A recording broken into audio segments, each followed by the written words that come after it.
Hello everyone, welcome back to my channel. आप सभी कैसे हैं? आज मैं हूँ न्यू टॉपिक के साथ। टॉपिक है laws of return to scale. Laws of return to scale क्या मतलब है? Refers to the response of total output to changes in all inputs by same proportion. मतलब टोटल आउटपुट में चेंज होना, जितना चेंज हम इनपुट में कर रहे हैं बाय द सेम प्रपोर्शन, दोनों में सेम प्रपोर्शन से चेंजेस हो रहे हैं। या फिर हम इसको ऐसा भी कह सकते हैं, when all factors of production are increase. जब सारे फैक्टर ऑफ प्रोडक्शन हमने इंक्रीज़ कर दिए हैं in same proportion, the output will increase. Output भी उसी सेम प्रपोर्शन में इंक्रीज़ होगा, बट इंक्रीज़ में भी, लेकिन जो इंक्रीज़ हो रहा है वो इंक्रीजिंग रेट से भी हो सकता है, कांस्टेंट रेट से भी हो सकता है, या फिर डिक्रीजिंग रेट से भी हो सकता है। ठीक है, उसके बाद हम इसका एक फॉर्मूला देख लेते हैं। Ratio of the proportionate change in output, ratio ले रहे हैं हम, proportionate change in output to a proportionate change in all inputs. उसी सेम रेट से चेंजेस हो रहे हैं, proportionate change in all the outputs is called function coefficient. इसको हम दिखाते हैं फंक्शन कोफिशिएंट। फंक्शन कोफिशिएंट को हम कैपिटल एस से डिनोट करते हैं। That is capital S is equal to delta Q by Q upon delta Z by Z, where the proportionate change in output, जो प्रोपोर्शनेट चेंजेस हुए हैं output में, and all inputs, उसको हम show करेंगे delta Q by Q D x upon Z respectively. Next है 3 stages होती हैं ऑफ रिटर्न टू स्केल में। पहला stage 1 increasing return to scale. आप वीडियो में एंड तक बने रहिए, इसको हम डायग्राम के हिसाब से भी समझेंगे। ठीक है, कहाँ पे इंक्रीजिंग है, कहाँ पे कांस्टेंट, कैसे डिक्रीज़ होता है, तो ये भी हम देखेंगे। चलिए, इंक्रीजिंग रिटर्न टू स्केल पढ़ते हैं। Increasing return to scale it occur करता है when the increase in output is more than proportional to increase in inputs. मतलब आउटपुट यहाँ पे ज़्यादा इंक्रीज़ हो रहे हैं, more than proportional increase in output. ठीक है, ये जो स्टेज होती है वो फर्स्ट स्टेज होती है, जो कि स्टार्ट करती है from the point of origin और कंटिन्यू करती है till the average product is maximum, जब तक एवरेज प्रोडक्ट मैक्सिमम नहीं हो जाता। ठीक है, सेकेंड है स्टेज सेकेंड, जहाँ पे कांस्टेंट रिटर्न टू स्केल देखने को मिलता है। It occurs when the increase in output is proportional to the increase in input. ये हम तब देखते हैं जो इंक्रीजमेंट हो रहा है आउटपुट में, वो प्रोपोर्शनल, मतलब उसी के प्रोपोर्शनल में हो रहा है जितना हम इंक्रीज़ करें इनपुट। जितना इनपुट इंक्रीज़ करेंगे उसी के प्रोपोर्शनल में आउटपुट भी इंक्रीज़ होगा। थर्ड स्टेज है stage number 3 decreasing returns to scale. ये अकर होता है when the increase in output is less, जब आउटपुट कम इंक्रीज़ में हो रहा है then proportional to increase in input. मतलब हम इंक्रीज़ जितना इनपुट में कर रहे हैं उसके प्रोपोर्शन में जो आउटपुट इंक्रीज़ हो रहा है वो कम हो रहा है। ठीक है, उसके बाद हम इसका टेबल देख लेते हैं फटाफट से।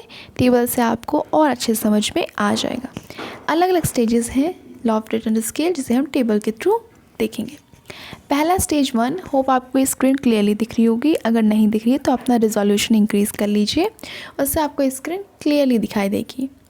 ओके, फिर आ जाते हैं हम स्टेज 1 पे।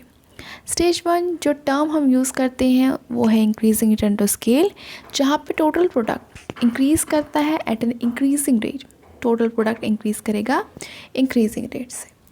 और स्टेज 1 में जो AP है, एवरेज प्रोडक्ट, वो राइज़ करेगा रैपिडली। ठीक है, उसके बाद marginal product MP, TP total product होता है। ठीक है, पहले मैं बता देती हूँ TP total product, AP MP product, और MP क्या होता है, मार्जिनल प्रोडक्ट। यहाँ पे जो मार्जिनल प्रोडक्ट है वो शो करेगा इकोनॉमीज ऑफ स्केल को।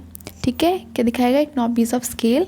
रेफरेंस पॉइंट जो है वो आप डायग्राम में देखेंगे। ठीक है, A से B तक होता है रेफरेंस पॉइंट, उसको मैं आपको डायग्राम के थ्रू एक्सप्लेन कर दूँगी।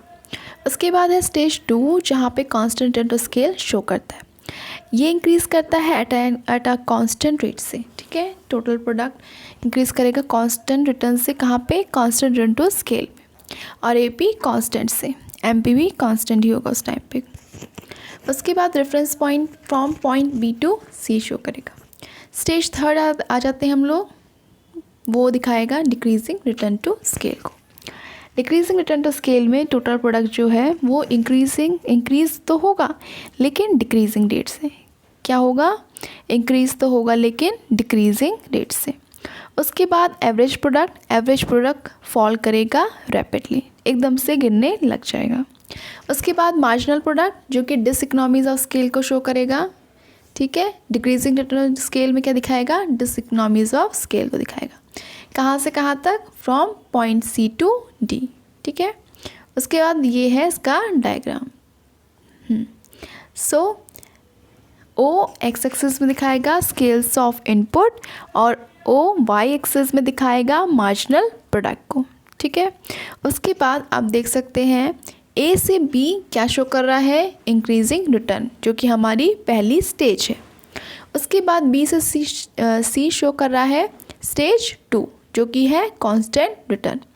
हमने क्या पढ़ा था, पहला स्टेज इंक्रीजिंग रिटर्न में क्या होता है, देखो यहाँ पे इकोनॉमीज ऑफ स्केल, एमपी क्या दिखाएगा उस टाइम पे, इकोनॉमीज ऑफ स्केल को शो करेगा, ठीक है।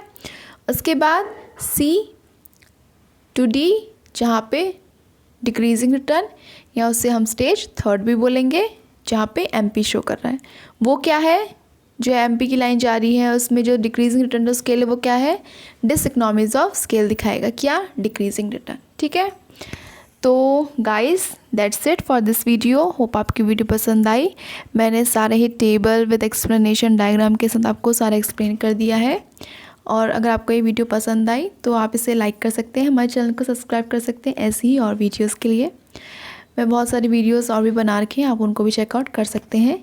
लिंक मैं सबके डिस्क्रिप्शन बॉक्स में दे दूँगी, वहाँ से भी आप चेकआउट कर सकते हैं, या कमेंट बॉक्स में से पिन कर दूँगी, ठीक है। So thank you very much and guys all the best for your exam.